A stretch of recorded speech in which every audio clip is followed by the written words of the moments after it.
أعوذ بالله من الشيطان الرجيم بسم الله الرحمن الرحيم قال رب اشرح لي صدري ويسر لي أمري واحلل عقدة من لساني يفقهوا قولي السلام عليكم ورحمة الله وبركاته।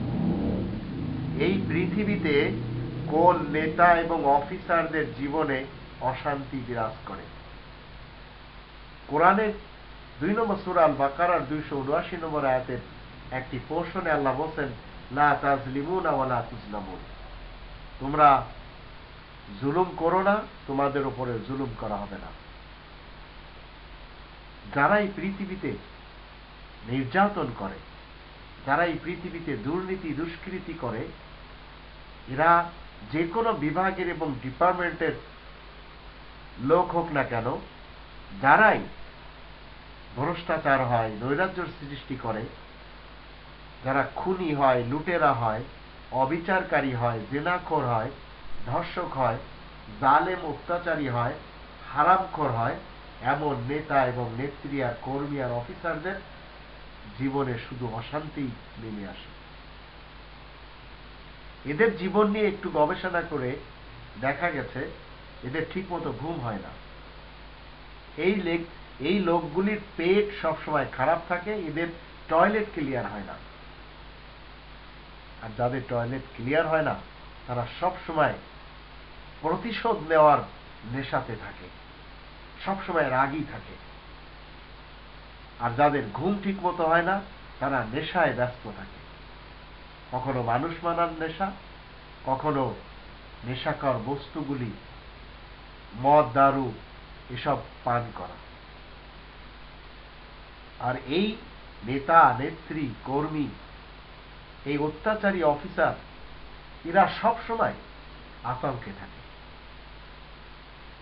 আর শারীরিক দিক থেকে এরা কোনোদিন শান্তিতে থাকে না, আনইজি ফিল করে সবসময়, এদের চোখ খোলা থাকে।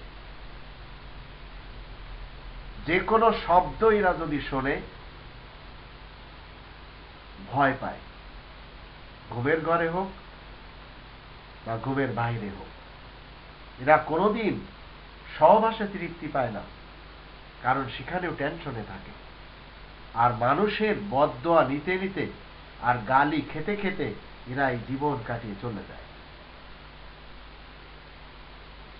তাই কোরআনের 2 নম্বর সূরা আল বাকারার 84 এবং 85 দুটি আয়াতের দৃষ্টিতে এরা যে দুর্নীতি করে জীবন কাটিয়ে চলে যায়, আল্লাহ বলেন দুনিয়ার জীবনে তো গালি পাচ্ছে, দুনিয়ার জীবনে অশান্তি এবং মানুষের বদদোয়া পাচ্ছে। যালিকা লাহুম খিজিয়ুন ফিদ দুনিয়া ওয়া লাহুম ফিল আখিরাতি আযাবুন আযীম, তাদের পরকালে থাকে ভয়ানক শাস্তি। তো এমন নেতা যদি আপনি হতে চান, এমন নেত্রী যদি আপনি হতে চান, এমন অফিসার যদি আপনি হতে চান, তাহলে আপনি অশান্তির জীবনে পদার্পণ করেছেন।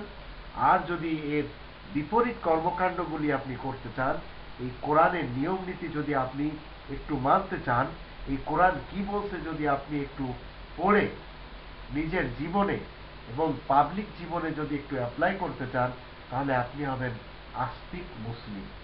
আপনার জন্য সবাই প্রার্থনা করবে, আপনার দীর্ঘায়ু কামনা করবে এবং আপনার জন্য সবাই দোয়া করবে। এমন নেতা হন, এমন অফিসার হন, এমন নেত্রী হন, আকাঙ্ক্ষা যদি আপনি রাখতে পারেন, এই দুনিয়াতে শান্তি পাবেন, পরকালেও শান্তি পাবেন।